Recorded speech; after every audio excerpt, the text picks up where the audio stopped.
wabarakatuh. Perkenalkan, nama saya Febrian, NPM 2021010310, Fakultas Syariah, jurusan Hukum Keluarga Islam, mata kuliah tasawuf. Baik, di sini saya ingin mempresentasikan makalah yang saya buat, yaitu tentang takhali, tahali, dan tajali. Baik, untuk yang pertama yaitu takhali. Takhali ialah mengosongkan diri dari sikap ketergantungan terhadap kelezatan hidup duniawi dengan cara menjauhkan diri dari maksiat dan berusaha menguasai hawa nafsu. Takhali membersihkan diri dari sifat tercela. Oleh sufi dipandang penting karena itu untuk dapat mendalami tasawuf, seseorang harus mampu melepaskan diri dari sifat tercela dan mengisinya dengan akhlak-akhlak terpuji untuk dapat memperoleh kebahagiaan yang hakiki. Kemudian yang kedua yaitu tahali. Tahali di sini maksudnya adalah menghiasi atau mengisi diri dari sifat dan sikap serta perbuatan-perbuatan yang baik. Dengan kata lain, sesudah mengosongkan diri dari sifat tercela, maka usaha itu harus berlanjut untuk ke tahap tahali atau pengisian jiwa yang telah dikosongkan tadi. Adapun sikap-sikap yang dibiasakan ialah sebagai berikut. Yang pertama yaitu at-taubah.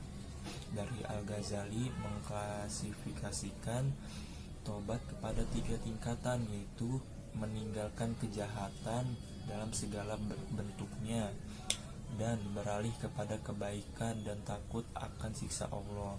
Kemudian yang kedua, beralih dari situasi baik ke situasi yang lebih baik lagi. Kemudian untuk yang ketiga, rasa penyesalan yang dilakukan semata-mata karena ketaatan dan kecintaan kepada Allah.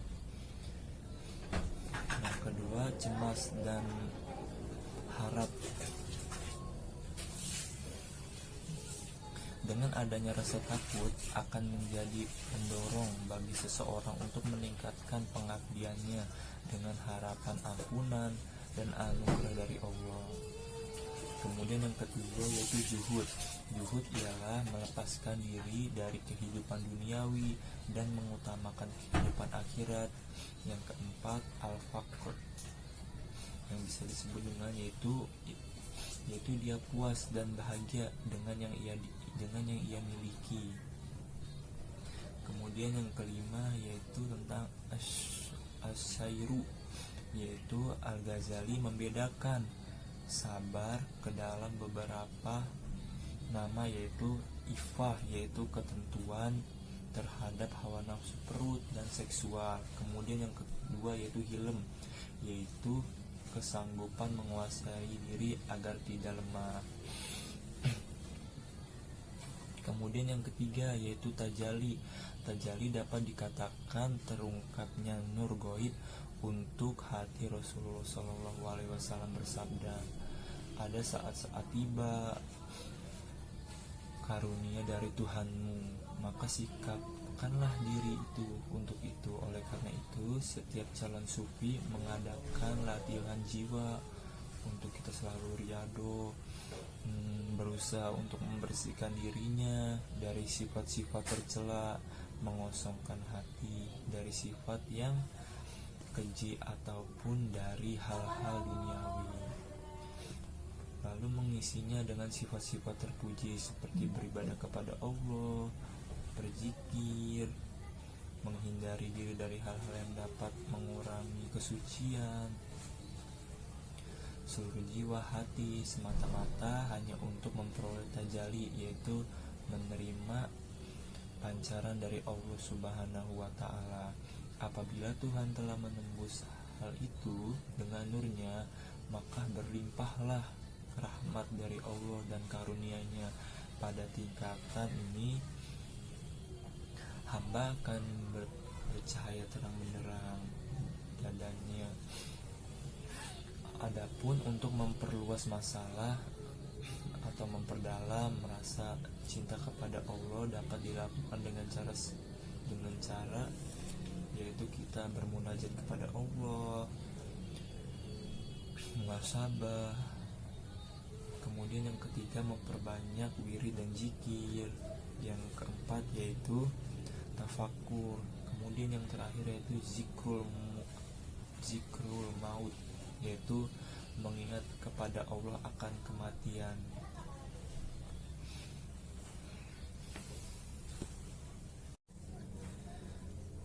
Baiklah, kemudian untuk yang selanjutnya yaitu tentang dalil-dalil dalam Al-Quran yang mengenai tentang tasawuf, pendekatan kita kepada Allah, yaitu dalam hal ini tasawuf termasuk dalam surat Al-A'la yaitu ayat 14-15 yang berbunyi qad aflaha man tazakka wa dzakara isma rabbih fashalla, yang artinya sesungguhnya beruntunglah orang-orang yang membersihkan diri dengan beriman dan dia ingat nama Tuhannya lalu dia sembahyang. Kemudian kesimpulan dari ayat di atas yaitu merangkum perilaku manusia perintah yang baik atau yang buruk tergantung pada hati yang ia pelihara. Sejatinya hati yang bersih akan membawa manusia pada kedamaian dan ketentraman yang sejati dan menyejukkan hati sesama ataupun lingkungannya. Sedangkan hati yang kerap dengki dan iri atau menjadi hati yang kotor sehingga membawa pada kehancuran manusia dan lingkungannya. Sementara hati yang bening akan senantiasa terwujud pada diri manusia itu sendiri ketika memperbaiki hubungannya dengan Sang Ilahi. Kemudian yang kedua, sebagaimana Allah Subhanahu wa taala berfirman dalam surat Ar-Ra'd ayat 28 yaitu Bismillahirrahmanirrahim. Alladzina amanu wa tatma'inna qulubuhum bi dzikrillah alladzina dzikrillahi tatma'innul qulub, yang artinya yaitu orang-orang yang beriman dan hati mereka menjadi tentram dengan mengingat Allah. Ingatlah, hanya dengan mengingat Allah lah hati menjadi tentram. Baiklah, kemudian yang ketiga yaitu Quran surat Al-Anfal ayat 17 yaitu Bismillahirrahmanirrahim. Falam taqtuluhum walakinallaha fatalahum wa ma ramaita idh ramaita walakinallaha ramaita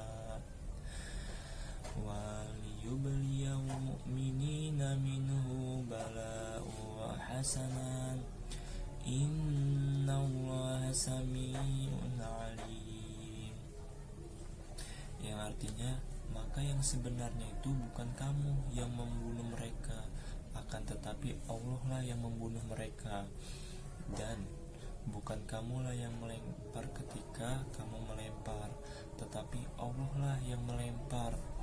Allah berbuat demikian untuk membinasakan mereka supaya mereka sadar akan apa yang telah mereka perbuat dan bertobat kepada Allah, dan untuk itu memberi kemenangan kepada orang-orang mukmin dengan kemenangan yang baik.